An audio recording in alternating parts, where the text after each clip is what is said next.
வாக்களிக்காமல் விடுவது என்பது எந்த விதமான தாக்கத்தையும் செலுத்தக்கூடிய ஒரு விடயம் அல்ல. அந்த வாக்குகளை எவ்வாறு எங்களுக்கு சார்பாக எங்களுக்கு வலுப்படுத்துகின்ற வகையில் வெளிப்படுத்துவது என்பதுதான் அந்த கேள்வி. அவர் தன்னுடன் இணைபவர்களுக்கு மேலதிகமாக கொடுக்கிறார், பணத்தை அள்ளி கொடுக்கிறார். ஏன்னு சொன்னால் சாணக்கியனே ஒத்துக்கொண்டார், எனக்கு நான் 60 கோடி எனக்கு கிடைத்தது என்று. வாய் திறக்க முடியாத பூச்சிகள் எங்களிடம் நிறைய இருக்கிறது. இந்த பூச்சிகளை வைத்துக்கொண்டுதான் நாங்கள் நகரப்பு வருவோம் என்று சொன்னால் அது அடிக்கடி மாறிக்கொள்ளும். காட்டுக்களிலிருந்து இப்பொழுது இந்த தேர்தல் வந்தாவிட்டால் நகரத்துக்கு நிறைய மந்திகள் வருகிறது. இந்த மந்திகள் என்ன செய்கிறது? இந்த மரத்திலிருந்து அந்த மரம் தாவி கொண்டு திரிகின்றன. அப்ப எவ்வளவு மந்திகள் தாய்விட்டன. இன்று ஒரு மரத்தில் இருக்கக்கூடிய மந்தி அடுத்த நாள் வேறு மரத்தில் இருக்கிறது. இந்த உலகம் எவ்வளவு வேகமாக நகர்ந்து கொண்டிருக்கிறது. அது ஒவ்வொரு நாளும் தன்னுடைய வெளிப்பாட்டை மாற்றமடைகிறது. இந்த மாற்றத்தில் தான் எங்களுக்கு ஏதோ ஒன்று நாங்கள் பெற்றுக்கொள்ள முனைகிறோம். அப்ப இந்த வேகத்துக்கு மாற்றமடையக்கூடிய நாங்கள் எவ்வளவு விழிப்புணர்வுடன் இருக்க வேண்டும். இதைத்தானே ஒரு தலைவன் சொல்லி தந்தான், விழிப்பு தான் உன்னுடைய விடுதலைக்கு முதல் படி. இவ்வாறான வாய்ப்புகளை எங்களுடைய தொழில்துறை சார்ந்து வளர்ப்பது, அந்த தொழில்துறை சார்ந்து இப்ப நாங்கள் ஒரு வலுவான ஒரு பொருளாதார ரீதியாக வளர்ந்து விட்டோம் என்றால் எங்களை நாளைக்கு எந்த ஒரு சூழலும் கடந்து பயணிக்க முடியாது. ஏனால் பயணிக்க முனைந்தால் அது இளைஞருடைய பொருளாதாரத்துக்கு தான் பாதிப்பாக மாறும்.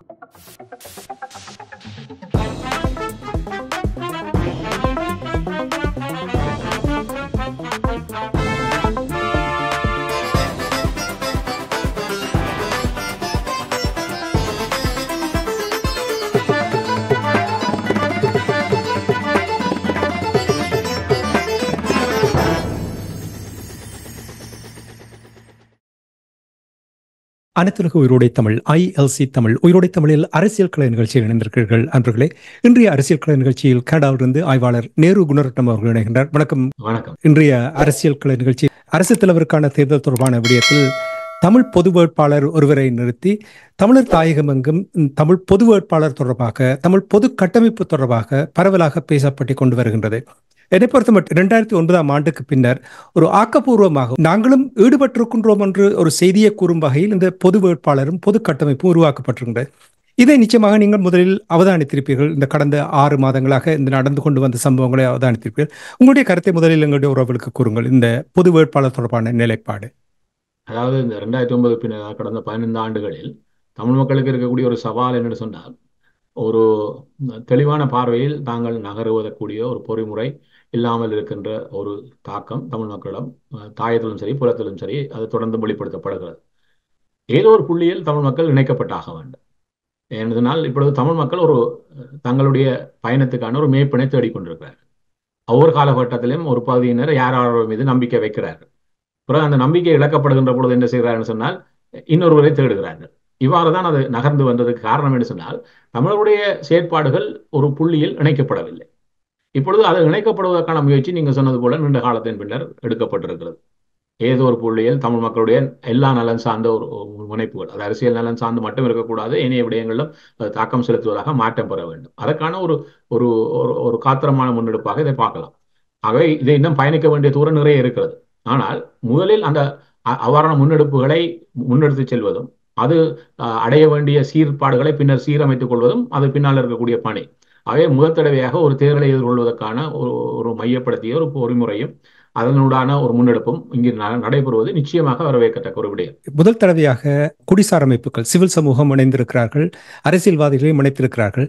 இந்த கட்டமைப்பினூடாக சில விடயங்களை நாங்கள் அவதானிக்கக்கூடியதாக இருக்கின்றது. குறிப்பாக அரசியல்வாதிகளுடைய அவர்களுடைய இரட்டப்போக்கை வெளிப்படுத்துகின்றது. இது உண்மையிலே இது ஒரு பெரிய ஒரு விடயமாக பார்க்கப்படுகின்றது. நேரத்தில் அரியநேத்திரன் அவர்கள் ஓரளவுக்கு இனம் மக்களால் வரவேற்கக்கூடிய ஆளுமை உள்ள ஒருவராக பார்க்கப்பட்டவர் அரியநேத்திரன் அவர்கள். அவரை இங்கே நியமித்திருக்கிறார்கள். சங்கு சின்னம் ஒதுக்கப்பட்டிருக்கின்றது. இது தொடர்பாக நீங்கள் எவ்வாறு பார்க்கிறீர்கள்? இதில் ஒன்றை பார்க்க வேண்டும் என்று சொன்னால், இப்பொழுது ஒரு விடயம் நான் இந்த வருடத்தினுடைய ஆரம்ப பகுதியிலும் கடந்த ஆண்டினுடைய பகுதியிலும் இதை முன்னெடுப்பதற்கான பல விடயங்களை நான் உங்களிடம் பேசியிருக்கிறேன். என்னால் பல படிமானங்களில் இது முன்னெடுக்கப்பட வேண்டும். அந்த படிமானங்கள் முழுமையாக முன்னெடுக்கப்பட்டதா என்றால் அதை விட்டு விடுவோம். ஆனால் இவ்வாறு வருகின்ற பொழுது ஒரு சவால் இருக்கிறது. அதில் ஒரு முக்கியமான படிமானம் பொது வேட்பாளர் ஒருவரை தமிழ் சமூகம் நிறுத்துவது. அவ்வாறு நிறுத்துகின்ற பொழுது தமிழ் மக்கள் சமூகத்துக்கு இருக்கக்கூடிய சவாலையும் நாங்கள் சொல்லிட வேண்டும். இப்ப நாங்கள் பேசுகின்ற பொழுது பார்த்தோம், ஒரு இந்த அரசியல் இதை என்ன ஒரு குறியீடாக நிறுத்தப்படுவார். இதில் இருக்கக்கூடிய எவரும் அவர் சார்ந்த முக்கியத்துவம் எதுவும் கிடையாது. அது யார் நிற்கிறார் என்பது ஒரு குறியீடு மட்டும்தான். ஆனால் அவர் சார்ந்து முன்னெடுக்கப்படுகின்ற விடயங்கள் தான் இங்கு முதன்மையான ஒழிய அவர் யார் என்பது முதன்மையே இல்லை. அவ்வாறு பார்க்கின்ற பொழுது அரசியல்வாதி இல்லாத ஒருவரை நாங்கள் தெரிவு செய்யலாம் என்கின்ற ஒரு ஒரு எண்ணப்பாடு முன்னர் பேசப்பட்டது உண்டு. ஆனால் அதில் இருக்கக்கூடிய சவால் மக்களுக்கு புரிந்தாக வேண்டும் என்று சொன்னால், நாங்கள் அரசியல் அரங்கில் இல்லாத ஒருவரை தெரிவு செய்கின்ற பொழுது என்னால் அவரை சுயேட்சை வேட்பாளராக நிறுத்த முடியாது. என்று சொன்னால், இலங்கையினுடைய ஜனாதிபதி தேர்தலில் போட்டியிடக்கூடியவர்கள் 2 தகுதியுடையவர்களாக இருக்க வேண்டும். ஒன்று முன்னாள் பாராளுமன்ற உறுப்பினர்களாக இருக்க வேண்டும், அல்லது இந்நாள் பாராளுமன்ற உறுப்பினராக இருக்க வேண்டும். பாராளுமன்றத்தில் இல்லை என்று சொன்னால் அவர் ஒரு அரசியல் கட்சி, பதிவு செய்யப்பட்ட அரசியல் கட்சியினுடைய பிரதிநிதியாகத்தான் போட்டியிடலாம். அவ்வாறு போனோம்னா நாங்கள் பிறகும் ஒரு அரசியல் கட்சிகள் இந்த பொது வேட்பாளரை சுருக்கி விடுவோம். அது அது பாரதூரமாக, ஏன்னா அந்த இதை மையப்படுத்தி அந்த அரசியல் கட்சியினுடைய சின்னத்தை தான் பயன்படுத்த வேண்டியது. அவ்வாறு பயன்படுத்துகின்ற பொழுது என்ன செய்ய வேண்டும் சொன்னால், அந்த அரசியல் கட்சி அதிலிருந்து ஆதாயத்தை பின்னால் பயன்படுத்திக் கொள்ள முனை, அதை ஏனையவர்கள் ஏற்றுக்கொள்ள மாட்டார்கள். அதனால்தான் நாங்கள் ஒரு பாராளுமன்ற பின்புலம் இல்லாத ஒருவரை நிறுத்துவதில் இருக்கக்கூடிய சவால் அவ்வாறு தான் உருவாகிறது. அவ்வாறாக இருந்தால் நாங்கள் இவற்றை கடந்து ஒரு பொது கட்டமைப்பான ஒரு அரசியல் கட்சி, அது பிறகு பார்த்தா இன்னொரு அரசியல் கட்சியுடைய இதாக மாறிவிடுமே ஒழிய அது ஒரு சிக்கலான சூழலை உருவாக்கும். அதனால் வேறு வழி இல்லை அவர்களுக்கு. ஆகவே அரசியலில் இன்று பாராளுமன்றத்தில் இல்லாத ஒருவரையும் முன்னார் இருந்த ஒருவரையும் தான் சுயேட்சையாக நிறுத்த முடியும் என்ற ரீதியில் அவர்கள் அரியேந்திரனை அதில் தெரிவாக்கியிருக்கிறார்கள். வேறு சிலரிடம் பேசியிருக்கிறார்கள், பாராளுமன்றம் சம்பந்தப்பட்டவர்களிடம். அவ்வாறான வழியில் அவர் சிறந்த தெரிவாக அரியேந்திரனை, அதன் குறிப்பாக தென் தமிழகத்தை பிரதிநிதித்துவப்படுத்தக்கூடிய ஒருவர் இங்கு முன்னிலைப்படுத்துவது முதன்மையாகிறது. அல்லாட்டே ஆகவே அந்த விதத்தில் அரியேந்திரனுடைய தெரிவை நாங்கள் பேசிக்கொள்வதற்கு அதில் இதுவும் கிடையாது. ஏன்னால் அவர் ஒரு குறியீடு மட்டும்தான். அவை இப்பொழுது அவரை கடந்துதான் இந்த விடயத்தை தமிழர்கள் நகர்த்துகின்ற ஒரு சூழல் இருக்கிறது. ஆனால் அரியேந்திரனை மையப்படுத்தியதாக பேசுபவர்கள் இருக்கிறார்கள்.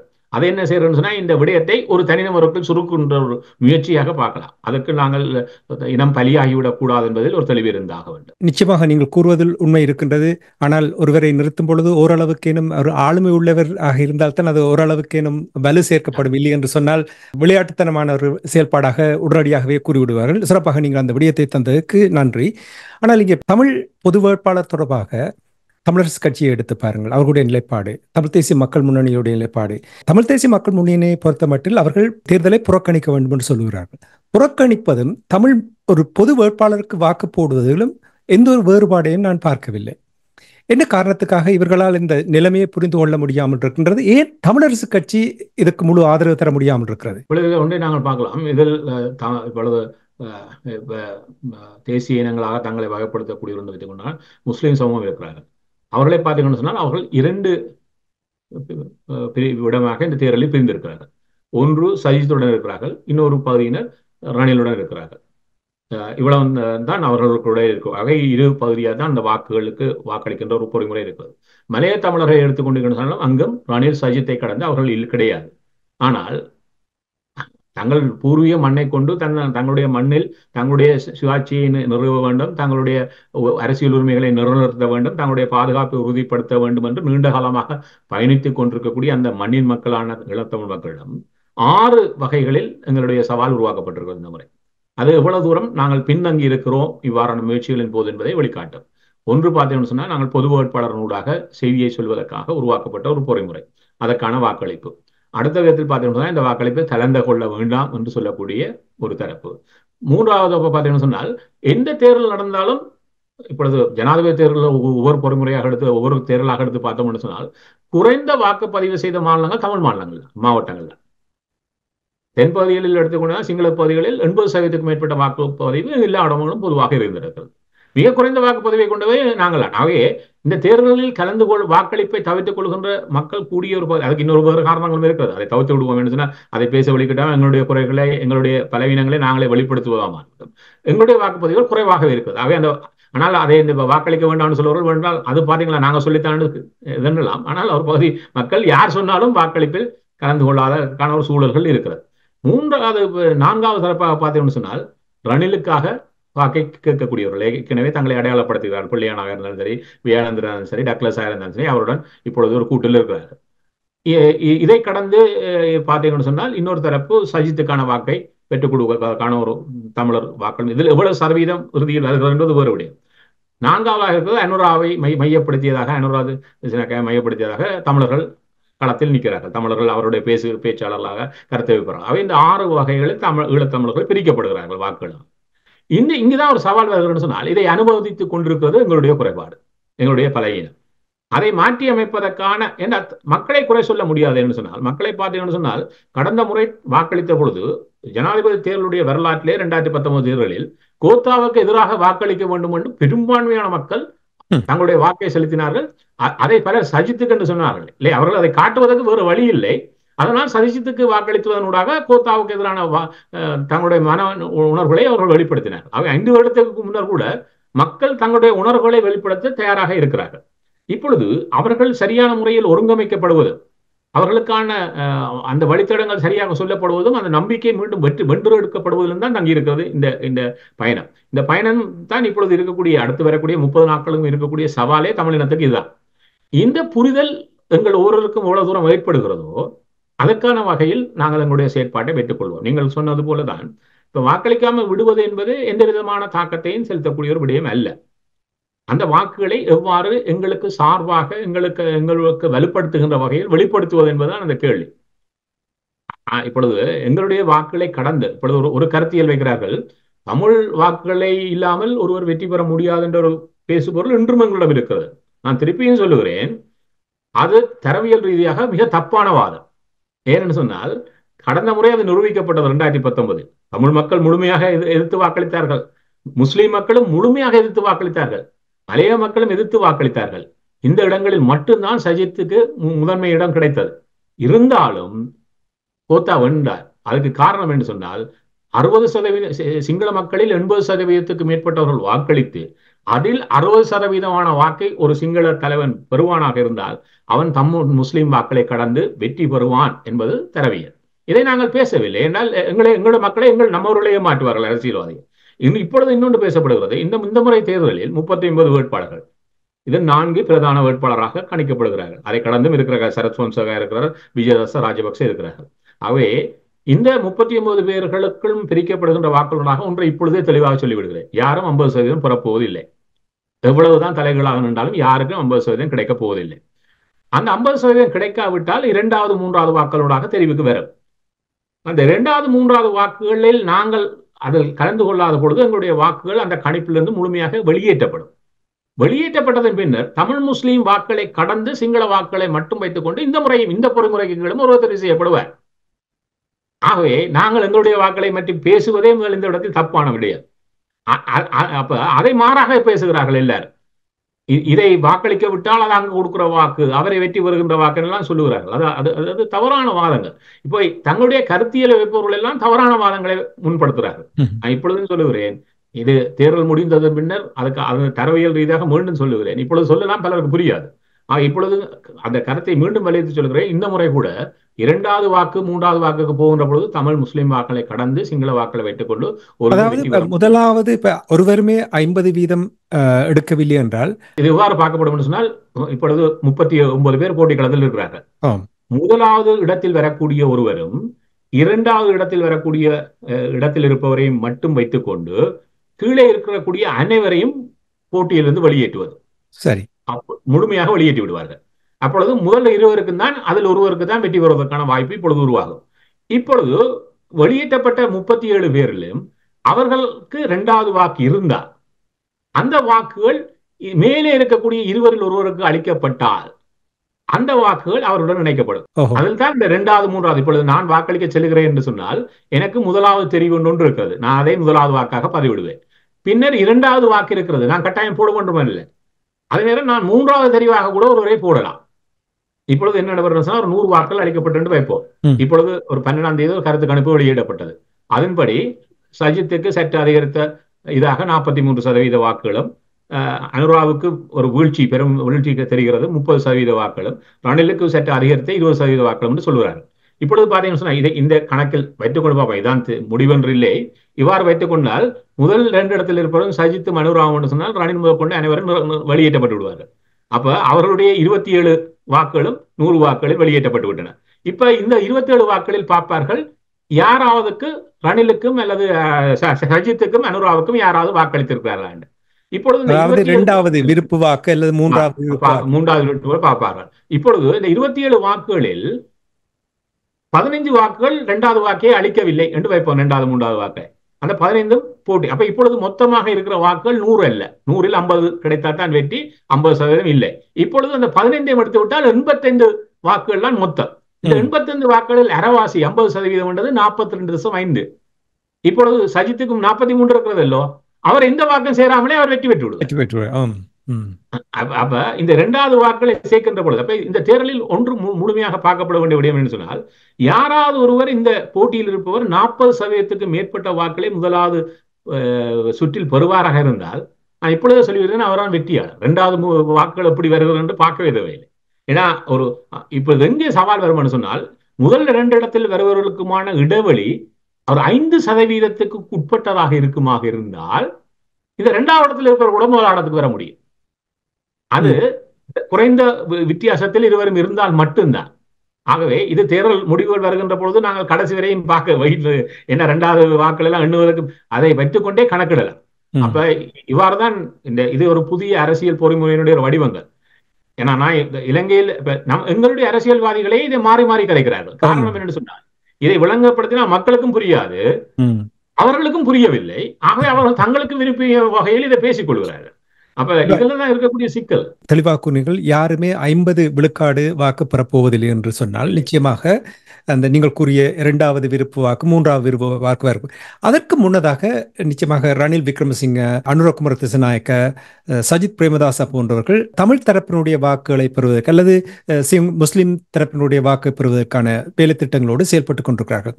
உங்களுக்கு தெரியும், இந்த பொது வேட்பாளர் தொடர்பாக பொது கட்டமைப்பு உருவாக்கியதனூடாக அவர்கள் இங்கே வந்து பேசுவதற்கான ஒரு நிலைமை ஏற்பட்டிருக்கின்றது. ஏற்கனவே ரணில் விக்ரமசிங்க அவர்கள் இந்த 14 பேருக்கும் தொலைபேசி அழைப்பை மேற்கொண்டிருக்கிறார் என்ற செய்திகள் வருகின்றது. நேரடியாக அவர்கள் வந்து இங்கே பேசினால் எவ்வாறு இதை கையாள வேண்டும் என்று நீங்கள் கருதுகிறீர்கள்? ரணில் ஒன்றை செய்கிறார் என்று சொன்னால், பாராளுமன்ற உறுப்பினர்களுக்கு என்று ஒரு அபிவிருத்தி நிதி இருக்கிறது. அது கட்டாயம் கொடுக்கப்பட வேண்டிய நிதி, ஒவ்வொரு இடமும் அவர்களுக்கு கிடைக்கும். அதை கூட என்ன மாதிரி கொடுக்கிறாருன்னு சொன்னால், என்னுடன் நிற்பவர்களுக்கு மாற்றம் கொடுக்கிறார். ஏன்னா ஹக்கீம் 2 நாட்களுக்கு முன்னர் பேசுகின்ற பொழுது மிக ஆக்ரோஷமாக பேசுகிறார் என்னுடைய மக்களிடம். நான் இவ்வளவு 30 ஆண்டுகளாக பாராளுமன்றத்தில் இருக்கிறேன், ஆனால் இப்படியான ஒரு ஜனாதிபதியை நான் சந்தித்தது இல்லை என்று சொன்னால், எங்களுக்கு கிடைக்க வேண்டிய பணத்தை கூட அவருடன் நின்றால் தான் தருகிறேன் என்று சொல்லுகிற நிலைக்கு எங்களுடைய எல்லாமே மாறி இருக்கணும். இப்ப இதை அவர் தன்னுடைய மக்களுடன் பேசுவதற்கு முதல் பாராளுமன்றத்திலேயே இதை பேசியிருக்க வேண்டும். இதுக்காக என்னால் அது மிக, ஆனால் இதைத்தான், ஏன்னா அவர் தான் நிதியமைச்சர் ரணில் தான். அப்பொழுது என்ன செய்கிறார் சொன்னால், அவர் தன்னுடன் இணைபவர்களுக்கு மேலதிகமாக கொடுக்கிறார், பணத்தை அள்ளி கொடுக்கிறார்.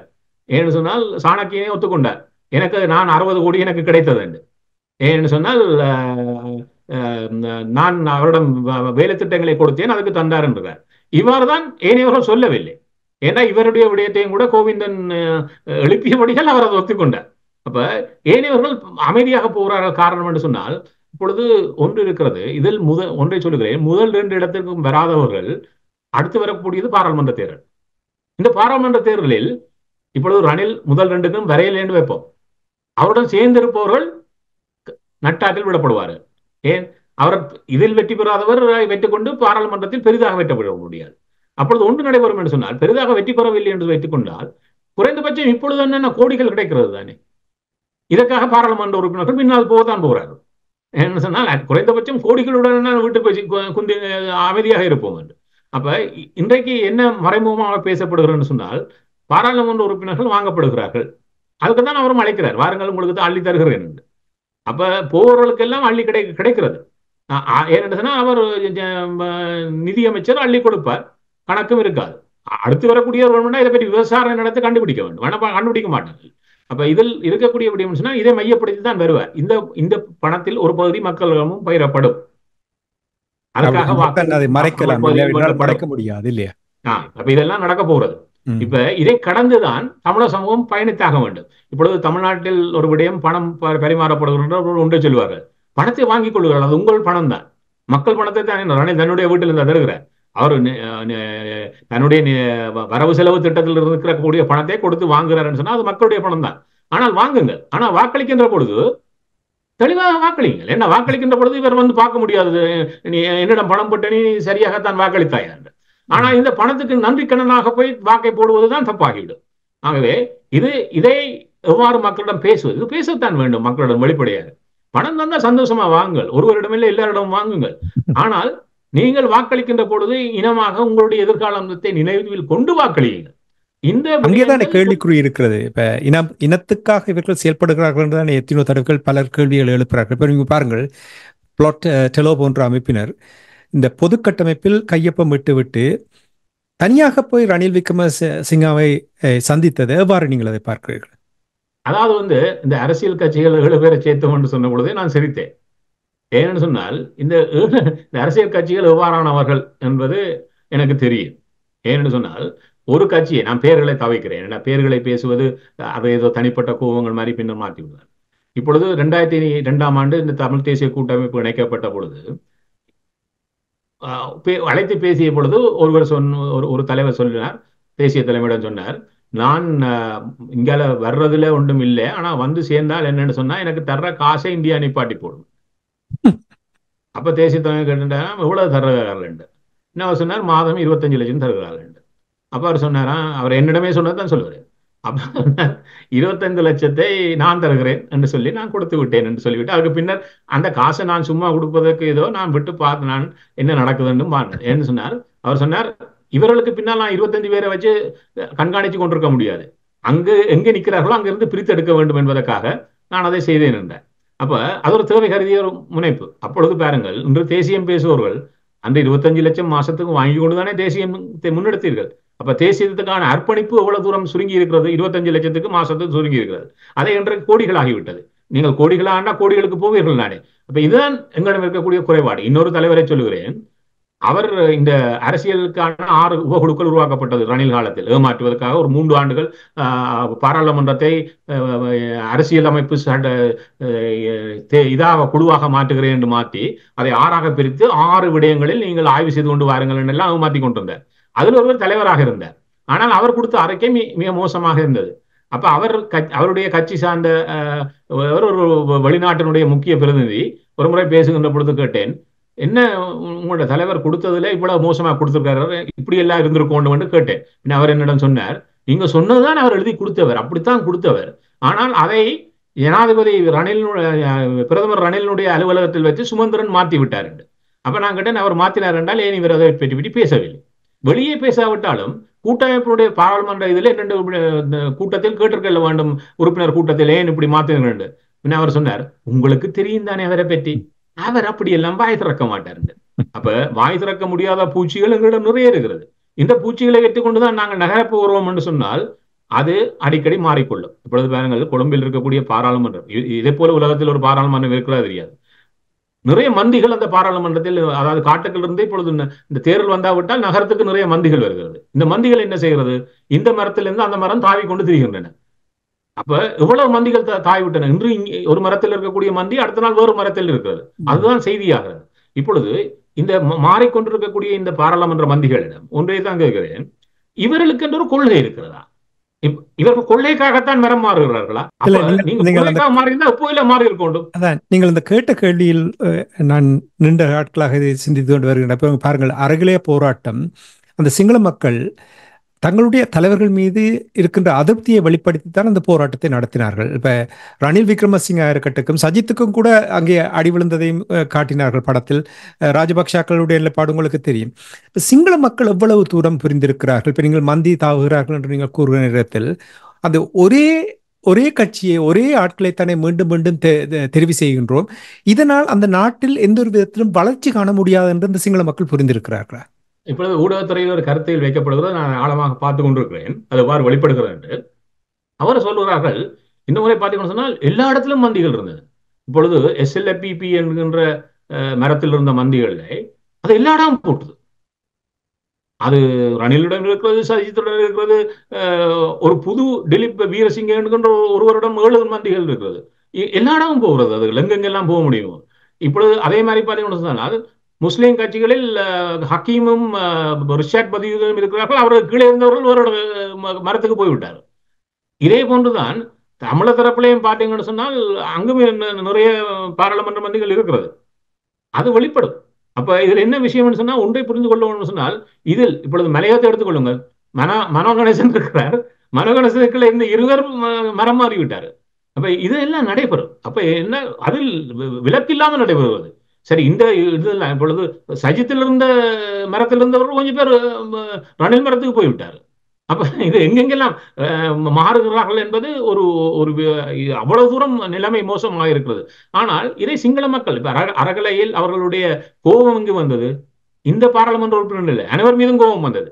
ஏனால் இவர்கள் எங்களுக்கானதை செய்யவில்லை. இவர்களுக்கான பணி என்னத்துக்காக தெரிவு செய்து அனுப்பினோமோ அதை செய்யவில்லை.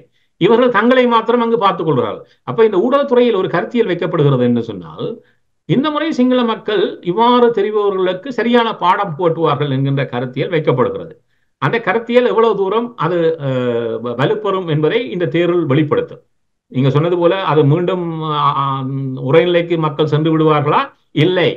அவர்கள் இந்த அறகலைகள் போன்ற போராட்டங்களூடாக பெற்ற விழிப்புணர்வை இந்த தேர்தலில் வெளிப்படுத்துவார்களா என்பது நாங்கள் இந்த தேர்தலில் பார்க்கக்கூடிய ஒரு முக்கியமான விடயமாக இருக்கும் கருப்பொருளாக.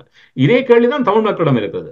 இப்ப நாங்கள் பாராளுமன்றத்தை மையப்படுத்தி பயணித்த பயணத்தில் எதை எட்டினோம்? இப்பொழுது பாருங்கள், சாணக்கியன் வெளிப்படையாக சொல்றார், நான் 60 கோடியை நான் அவர்களிடம் சென்று அவர்களுக்கான வேலைத்திட்டத்தை கொடுத்து பெற்றேன். அது பெரிய சாதனை போல பார்க்கப்படுகிறது.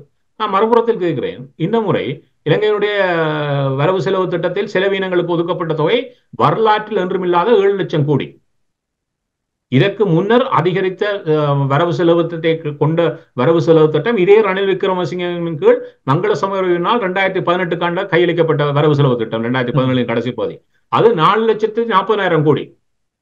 அதை விட 4,40,000 கோடியை விட இது 7 லட்சம் கோடி. 7 லட்சம் கோடியை செலவினங்களுக்காக ஒதுக்குகிறார் ஒருவர். அவரிடம் 60 கோடியை, எத்தனை சதவீதம் என்று அதை பெற்றுவிட்டேன், அது பெரிய சாதனை என்று பேசுபவர்களுடைய நம்மவர்களை பார்த்து நாங்கள் கைதட்டுகிறோம் என்றால், முதல் நாங்கள் எங்களை பார்த்து கேட்கணும், நாங்கள் என்ன அறிவை நாங்கள் பெருக்கி இருக்கிறோம், இந்த உலகம் எவ்வளவு வேகமாக நடந்து கொண்டிருக்கிறது, அது ஒவ்வொரு நாளும் தன்னுடைய வெளிப்பாட்டை மாற்றமடைகிறது. இந்த மாற்றத்தில் தான் எங்களுக்கு ஏதோ ஒன்று நாங்கள் பெற்றுக்கொள்ள முனைகிறோம். அப்ப இந்த வேகத்துக்கு மாற்றமடையக்கூடிய நாங்கள் எவ்வளவு விழிப்புணர்வுடன் இருக்க வேண்டும். இதைத்தானே ஒரு தலைவன் சொல்லி தந்தான், விழிப்பு தான் உன்னுடைய விடுதலைக்கு முதல் படி. விழிப்பு என்பது எல்லா மட்டத்திலும் அமைந்து ஆக வேண்டும். அப்ப நாங்கள் எவ்வளவு விழிப்பு பெற வேண்டியவர்களாக இருக்கிறோம், எவ்வளவு அறிவை பெருக்க வேண்டியவர்களாக இருக்கிறோம். இவ்வாறு பெருக்குகின்ற பொழுது எந்த சமூகத்தை எவராலும் ஏமாற்ற முடியாது என்கின்றதை உணர்ந்து கொள்வார்கள். அல்லாட்டி இப்ப எங்களுடைய அரசியல்வாதிகள் என்ன நினைக்கிறார்கள், நாங்கள் இந்த நேரம் சொல்வதை கேட்டுவிட்டு எங்கள் மக்கள் தங்கள் பின்னால் வருவார்கள் என்று நம்புகிறார்கள். அவர்களுக்கு சரியான பாடம் புகட்ட வேண்டும் என்று சொன்னால் நாங்கள் விழிப்பாக இருந்து சரியான தெரிவுகளை செய்ய வேண்டிய ஒரு கட்டாயம் இருக்கிறது. அந்த கட்டாயத்தில் குழப்பம் இருக்கக்கூடாது. அந்த குழப்பம் இருந்தால் நாங்கள் பின்தங்கி விடுவோம். ஏன்னா சிலரை பார்த்து எங்கள சமூகத்தில் என்னிடம் சொன்னார், அவர் சிறந்த அறிவாளி, அவர் எங்களுக்கு வேண்டும் என்ற. நாங்கள் முந்தி இந்த அறிவாளிகளை புறம் தள்ளி விட்டோம் என்ற. நான் சொன்னேன், இதை வைத்து சொல்லுகிறேன். ஏன்னா விடுதலையில் கூட அறிவாளிகள், நான் சொன்னேன், உனக்கு தெரியாண்டு சொல்ல வேண்டும். ஏன்னு சொன்னால் உலக வங்கியினுடைய முக்கிய அதிகாரியாக இருந்தவர், அதாவது கேம்பிரிட்ஜ் பல்கலைக்கழகத்தில் 74ஆம் ஆண்டு முதுமானி பட்டம் பெற்று சிறப்பான இதை எழுதி அதற்கு பின்னர் உலக வங்கியிலேயே நீண்ட காலம் பணியாற்றியவர். கடைசியில் எல்லாத்தையும் ஓய்வின் பின்னர் தூக்கி எறிந்து விட்டு குடும்பத்தையும் விட்டு தாயகம் வந்து இருந்தார் சமாதான காலத்தில். அவர் என்ன சொன்னார் சொன்னால், எனக்கு முன்னாலேயே கனடாவில் அதே காலத்தில் ஆக்ஸ்போர்டில் படித்த ஒருவர் இருந்தார். அவர் கனடாவினுடைய எதிர்கட்சி தலைவராக இருந்தவர், ஒன்டாரியோவுடைய முதல்வராக இருந்தவர். அவர் இவரை அங்கு அடையாளம் கண்டுவிட்டு கேட்டார், you are in the hill before, now down to the valley என்றார். அவர் சொன்னார், no, I was in the valley all this time, now only I am the hill என்றார். அப்ப அவர் தன்னுடைய தேசத்துக்காக வந்து அங்கிருந்து பணியாற்றி கொண்டிருந்தார் கடைசி முள்ளியாக்கள் வரை. நான் சொல்லுகிறேன் சொன்னால், இதை தெரியாத கும்பல் ஒன்று எங்களிடம் இருக்கிறது. ஆரோ எல்லாரையும் பார்த்து அறிவாளிகள் என்கிறார்கள். அறிவாளி என்பவன் சிறந்த தெரிவை செய்து மக்களை வழிகாட்டுவனை ஒழிய மக்களை ஏமாற்றி பிழைப்பு நடத்துவோன் அல்ல. இதை தெரியாத சமூகமாக நாங்கள் இருந்து விட்டோம் என்றால் இவர்கள் எங்களை ஏறி மிதித்துக் கொண்டுதான் தெரிவார்கள். ஏறி மிதிக்க கூடாது என்று சொன்னால் ஒரு காட்டமான செய்தியை மக்கள் வெளிப்படுத்தும். இனி இப்ப இந்த பொது கட்டமைப்பு உருவாக்கப்பட்டது, அது தொடர்பாக நாங்கள் ஏற்கனவே பார்த்து விட்டோம். ஆனால் இந்த தேர்தலின் முடிவு என்ன என்று எங்களுக்கு தெரியும். ஆனால் இந்த தேர்தலை கடந்து பொது கட்டமைப்பை, அதில் இருக்கின்ற குடிசார் அமைப்புகளை பலப்படுத்தலாம் என்று நீங்கள் நம்புகிறீர்களா? அதனூடாக சிறு சிறு குழுக்களாக உருவாக்கி சிறிய சிறிய கட்டமைப்புகளை உருவாக்குவதற்கான வாய்ப்புகள் இருக்கின்றன? நிறைய உருவாக்க வேண்டும். இதை ஒரு முதற்படியாக வைத்துக் கொண்டோம் என்று சொன்னால், இது அரசியல் செயற்பாடுகளை மட்டும் மையப்படுத்தியதாக இருக்கக்கூடாது. ஏன்னு சொன்னால், ஒரு தலைமையை பார்த்தீங்கன்னு சொன்னால் ஒரு 28 துறைகளை ஒரு இனத்துக்காக கட்டி எழுப்பினர். ஏன்னு சொன்னால், ஒரு இனம் எல்லா துறைகளிலும் வலுப்படுத்தப்பட்டு வலுப்படுத்தப்பட்டால் மட்டுமே அது எதனையும் பெற்றுக்கொள்கின்ற முறைமைக்குள் வந்தாகும். ஆகவே நாங்கள் ஒரு கல்வியாக இருக்கட்டும், ஒரு சுகாதாரமாக இருக்கட்டும், ஒரு தொழில்துறையாக இருக்கட்டும், அதுக்கான பயிற்சிகளாக இருக்கட்டும், எல்லாத்துக்கும் நாங்கள் நிறைய பயணிக்க வேண்டியவர்களாக இருக்கிறோம். இவற்றை அடையாளம் கண்டு எங்களுடைய மக்களை வாழ்வாதார ரீதியாக தூக்கி விடுவோமாக இருந்தால், இன்று ஒன்றை புரிந்து கொள்ள வேண்டும். இன்று இருக்கக்கூடிய இந்த பொருளாதார சிக்கல் என்பது இன்றைக்கு கொழும்புக்கு பின்னர் அதியுச்ச வளர்ச்சியுள்ள மாவட்டமாக யாழ்ப்பாணத்தை மாற்றியிருக்கிறது. இப்பொழுது யாழ்ப்பாணம் 2வது நிலைக்கு வந்திருக்கிறது. இதையே நாங்கள் ஏனைய தமிழ் மாவட்டங்களிலும் கொண்டு செல்ல முடியும். கிழக்கில் தென் தமிழகத்தில் மட்டக்களப்பை 3வது கொண்டு வரவெல்லாம் முடியும் எங்களால். ஏன்னா அதற்கான வாய்ப்பு கிடைத்திருக்கிறது. இப்பொழுது பார்த்தீங்கன்னா கொழும்பை கடந்து அதிக விமானங்கள் சென்று இறங்குவதற்கு முனைகின்ற இடமாக பலாலி மாறி இருக்கிறது. அப்ப இப்போ செப்டம்பர் 1ஆம் தேதியிலிருந்து மேலும் ஒரு விமானம் 5-7 நாட்களும் பயணிக்க இருக்கிறது. ஆகவே அது அதிகரிக்கிறதுக்கான வாய்ப்புகள் இருக்கிறதுன்னு சொன்னால் இந்த இவ்வாறான வாய்ப்புகளை எங்களுடைய தொழில்துறை சார்ந்து வளர்ப்பது, அந்த தொழில்துறை சார்ந்து இப்ப நாங்கள் ஒரு வலுவான ஒரு பொருளாதார ரீதியாக வளர்ந்து விட்டோம் என்றால் எங்களை நாளைக்கு எந்த ஒரு சூழலும் கடந்து பயணிக்க முடியாது. ஏனால் பயணிக்க முனைந்தால் அது இளைஞருடைய பொருளாதாரத்துக்கு தான் பாதிப்பாக மாறும். ஆகவே நாங்கள் எங்களை வலுப்படுத்தக்கூடிய பல முறைமைகளை உருவாக்க வேண்டும். இப்பொழுது எங்களுடைய நம்மவர்கள் இப்பொழுதும் வெளியேறி கொண்டிருக்கிறார்கள். ஏன் ஏதோ அங்கு ஒன்றும் இல்லை என்ற ரீதியில் இப்பொழுது கனடாவுக்கு எல்லாம் சும்மா வந்து இங்கே மிகவும் கஷ்டப்படுகிறார்கள். ஏன்னா இங்கே அதுக்கான வாய்ப்புகள் கிடையாது. இங்கே வந்து விட்டதும் தான் அவர்களுக்கே புரிகிறது. அதனால தான் சொல்லுகிறேன் என்று சொன்னால் அவர்களுக்கான வாய்ப்பை நாங்கள் அங்கேயே ஏற்படுத்தி கொடுப்போமாக இருந்தால் அப்ப அது பல முறைப்பட்டு இருக்கிறது. அவ்வாறான ஒரு வலிமையான சமூகமாக எங்களை மாற்ற வேண்டிய, இதற்கான வழித்தடங்களை உருவாக்க வேண்டியது, அதுக்கான வழிகாட்டலை செய்ய வேண்டிய பொறுப்பு தாயகத்தில் இருப்பவர்களுக்கு ஒரு கடமை இருக்கிறது. அதை வலுப்படுத்துகின்ற பொறுப்பு புலம்பெயர்ந்த தமிழர்களிடம் இருக்கிறது. ஆகவே நாங்கள் ஒரு புள்ளியில் இணைவதற்கான பல வாய்ப்புகளை இது திறந்து விடுகிறது. ஆனால் இதை காத்திரமாக முன்னெடுப்பதற்கு நாங்கள் இதை இறுக பற்றி கொண்டு பயணிக்க வேண்டும். இதில் பலர் உள்வாங்கப்பட வேண்டும். இது ஒரு குறுகிய வட்டத்துக்கள் சுருங்கிவிடக் கூடாது. அவ்வாறான எங்களுக்கு பணிகள் இருக்கிறது. அவை அந்த வகையில் தான் சொல்லுகிறேன், இவ்வாறான முயற்சிகள் நிச்சயமாக ஊக்கப்படுத்தப்பட்டு அடுத்த கட்டத்துக்கு எடுத்து செல்லப்பட வேண்டும் இந்த தேர்தலை கடந்து. நிச்சயமாக நீங்கள் போன்றவர்கள் இது தொடர்பாக ஒரு விழிப்புணர்வை மக்கள் மத்தியில் ஏற்படுத்தி அதை பலப்படுத்துவது ஒரு முக்கியமான ஒரு பொறுப்பாக நான் பார்க்கிறேன். ஊடகங்களுக்கும் இந்த பொறுப்பு இருக்கின்றது. இப்போ பொது வேட்பாளர் தொடர்பாகவே ஊடகங்கள் அதிகமாக பேசியதினால்தான் அது இந்த ஒரு கருப்பொருள் நிதர்சனமாக வந்திருக்கின்றது. எனவே அந்த பொறுப்பை எல்லோருமாக நாங்கள் எடுக்க வேண்டும் என்ற நேரத்தில் கேட்டுக்கொண்டு உங்களுக்கு விடை தருவதற்கு முன்னதாக நிறைவாக இலங்கை தீவில் நடைபெற்ற இனப்படுகொலைக்கு அதை நினைவு கூறும் வகையில் கனடாவில் ஒரு நினைவு தூபி அமைப்பதற்கான முயற்சிகள் எடுக்கப்பட்டது. அதுக்கு நிறைய தடைகள் வந்து கொண்டிருக்கிற இந்த நேரத்தில் இலங்கையினுடைய வெளிவார அமைச்சர் அலி சப்ரி கூட அதற்கு கண்டனம் தெரிவித்திருக்கிறார் என்று செய்திகள் வருகின்றது. இந்த நினைவு தூபி தொடர்பாக என்ன நிலைப்பாடு என்று எங்களுடைய உறவுகளுக்கு கூறுங்கள்.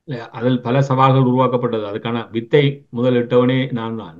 என்ன சொன்னால் 2001 நினைக்கிறேன் ஜனவரி மாதம் யாழ் பல்கலைக்கழகத்தில் அது உடைக்கப்பட்ட பொழுது ஒரு கருப்பொருளை மையப்படுத்தி என்ன சொன்னால் நாங்கள் பல விடயங்களை எங்களுடைய நிலங்களை நாங்கள் நிலத்தை வாங்கி கட்டுவதாகவே சிந்தித்துக் கொண்டு தெரிந்தோம். இதை கடந்து ஒரு ஒரு பொது இடத்தில் கொண்டு சென்று கட்டுவதுன்ற பொழுது பல சவால்கள் இருக்கிறது. அது சட்ட ரீதியான சவால்கள் கூட உட்படுத்தப்படும். ஏன்னா ஏற்கனவே இங்கு கொண்டு வரப்பட்ட சட்டம் மூலம் சட்ட நீதிமன்றத்தில் நிற்கிறது. இப்பொழுது அதுக்கு மேல்முறையீடு செய்திருக்கிறார்கள். ஆகவே அது வரும். அப்ப இவ்வாறான சவால்களை முன்னகர்ந்து செல்லுகின்ற பொழுது நாங்கள் ஆழமாக சிந்திக்க வேண்டும், திட்டமிட வேண்டும். ஏன்னு சொன்னால் திட்டமிடுவதில் எங்கு இருக்கிறோன்னு சொன்னால் அது எந்த விதத்திலும் சட்ட சிக்கலுக்கு உள்ளாமல் பார்த்துக் கொள்ற வகையில் நாங்கள் சிந்திக்க வேண்டும். அதே நேரம் நாங்கள் கட்டுகின்ற ஒரு விடயம் நீண்ட நாளைக்கு அதில் நீடிக்கக்கூடிய வகையில், ஏன்னா இங்கே காலநிலை ஒரு பெரிய சவால் இருக்கிறது. அந்த காலநிலைக்கு ஏற்ற மாதிரி சிந்தித்து என்னால் ஒரு ஒரு நகரசபையினுடைய பூங்காக்களில் என்ன சவால் வரும் என்று சொன்னால் அது பொதுமக்களுக்கான இடம், எல்லாருக்குமான இடம். அதில் அவர்கள் எங்களுக்கான சவாலை அதிகரிக்கவே செய்வார்கள். அது பல மட்டங்களில் அதற்கான சவால்கள் உருவாக்கப்படலாம். அவற்றையெல்லாம் நாங்கள் ஆழமாக சிந்தித்து செய்ய வேண்டிய தேவை இருக்கிறது. ஆனால் இவ்வாறான ஒரு விடயத்தை ஏனைய நகரங்களிலும் ஏனைய இடங்களிலும் கூட மக்கள் முனைப்பு செய்வதற்கான ஒரு பொறிமுறையாக கூட இதை பார்க்கலாம். அவை இது எவ்வளவு தூரம் விரிவாக்கம் அடைகிறதோ, இது எங்கிருந்து இந்த சிந்தனை எனக்கே உருவானதுன்னு சொன்னால், உக்ரைனிய மக்கள் இருக்கிறார்கள். உக்ரைனிய மக்களில் அதாவது துருக்கியினால் பாதிக்கப்பட்ட ஆர்மீனிய மக்கள். இந்த ஆர்மீனிய மக்களை பார்த்தோம்னு சொன்னால் அவர்களுக்கு ஐநாவோ அல்லது எந்த ஒருவரும் அவர்களுக்கு நடைபெற்ற 2015 நடைபெற்றது இனப்படுகொலை என்று அவர்கள் ஏற்றுக்கொள்ளவில்லை. அவ்வாறான, ஏன்னா அந்த காலத்தில் ஐநாவே கிடையாது. ஆனால் அவர்கள் என்ன செய்தார்கள் சொன்னால் தங்களுடைய இனப்படுகொலையை அவர்கள் ஒரு 31 நாடுகளில் இன்று அவர்களை ஏற்றுக்கொள்கின்ற நிலைக்கு கொண்டு வந்தார்கள். அதுக்கு அவர்களுக்கு பாருங்க, 2015 இன்று 109 ஆண்டுகள். பைடன் வந்த பொழுதுதான் ஒரு 3 ஆண்டுகளுக்கு முதல் தான் ஒரு அமெரிக்க ஜனாதிபதி முதல் தடவையாக அந்த இனப்படுகொலையை அவரே அறிவித்து ஏற்றுக்கொண்டார். அதை எட்டு வருவர் 106 ஆண்டுகள் எடுத்தது. ஆனால் அவருடைய இன்றைய சந்ததிகள் மாறி மாறி வந்த சந்ததிகள் அதிலிருந்து பின்வாங்கவில்லை.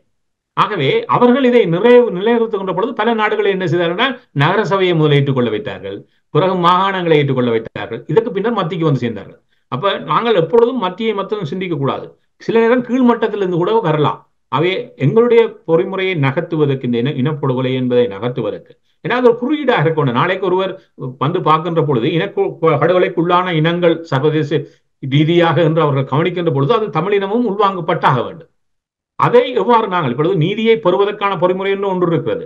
ஆனால் இனப்படுகொலை என்பதில் நாங்களும் அதில் உள்வாங்கப்பட்டவர்களாக அமைவதற்கான ஒரு பொறிமுறை ஒன்று இருக்கிறது. நாங்கள் எல்லாத்தையும் ஒரு நேரம் ஒரு முட்டிக்குள் போட்டு குழப்பி விடுகிறோம். பலதுக்கு பல பொறிமுறைகள் இருக்கிறது. இது அந்த வகையில் தான் பார்க்கப்பட வேண்டிய ஒரு பொறிமுறை. இதை ஏனையவர்களும் சிந்தித்து செயற்படுவார்களாக இருந்தால் இந்த பொறிமுறையை நாங்கள் விரிவாக்கலாம். இதே 4 நகரங்களில் 4 நாடுகளில் அமைந்து விட்டு வைங்களேன், அதே ஒரு ஆரம்ப புள்ளி தான். அப்ப அந்த ஆரம்ப புள்ளியாக வைத்துக்கொண்டு நகர வேண்டிய பல விடயங்கள் இருக்கிறது. இப்பொழுது பார்த்தீங்கன்னு சொன்னால் வடமாகாண சபை இதை நிறைவேற்றியது, இந்தியா தமிழகத்தினுடைய சட்டசபை நிறைவேற்றியது. அதன் தொடர்ச்சியாக பார்த்தோம்னு சொன்னால் தீர்ப்பாயம் 2013 டபுளில் வைத்து அது இனப்படுகொலை தான் என்பதை நிறுவியது. இதன் பின்னர் கனடாவில் இருக்கக்கூடிய நகர சபைகள் அதை ஏற்றுக்கொண்டன, இறுதியாக மாகாணம் ஏற்றுக்கொண்டிருக்கிறது. ஆகவே இப்பொழுது பாராளுமன்றத்தில் பிரதமரே ஜெனசைட் என்ற வார்த்தை பிரயோகத்தை பயன்படுத்த ஆரம்பித்து விட்டார் கனடாவில். இவையெல்லாம் ஒரு படிமானங்களாக மாறி வருகின்ற விடயங்கள். இவ்வாறுதான் ஒவ்வொரு நாடுகளிலும் கீழிருந்து வருகின்ற பொழுது மேலே செய்வது இலகுவாகிவிடும். எடுத்தவுடன் சென்று பிரதமருடன் நீங்கள் ஜெனசைட் என்ற வார்த்தையை பயன்படுத்துகின்றா மாட்டார்கள். ஆகவே இந்த பொறிமுறையை ஏனைய நாடுகளும், குறிப்பாக அமெரிக்காவாக இங்கிலாந்தாக இருக்கட்டும், அமெரிக்காவாக இருக்கட்டும், இந்த இடங்களில் நாங்கள் முயற்சி செய்யலாம். அதே போன்று ஏனைய இடங்களிலும் எங்களுடைய எண்ணிக்கை தாக்கம் செலுத்துகின்ற பொழுது இதுக்கு நாங்கள் பெரும் எண்ணிக்கையில் இருக்க வேண்டிய அவசியம் இல்லை. இந்த பொறிமுறைக்குள் 4 பேர் சென்று ஆதிக்கம் செலுத்துவவர்களாக இவ்விடம் நெருங்கியவர்களாக மாறிவிடுவார்கள் என்று சொன்னால் இவை சாத்தியம். ஆகவே இந்த வகையில் எங்களுடைய மக்கள் சிந்திப்பார்களா என்றால் நாங்கள் இந்த விடயங்களை சர்வதேச பரப்பில் நிறுவுவதற்கான ஒரு பொறிமுறையாக நாங்கள் இவற்றை மாற்றிவிடலாம்.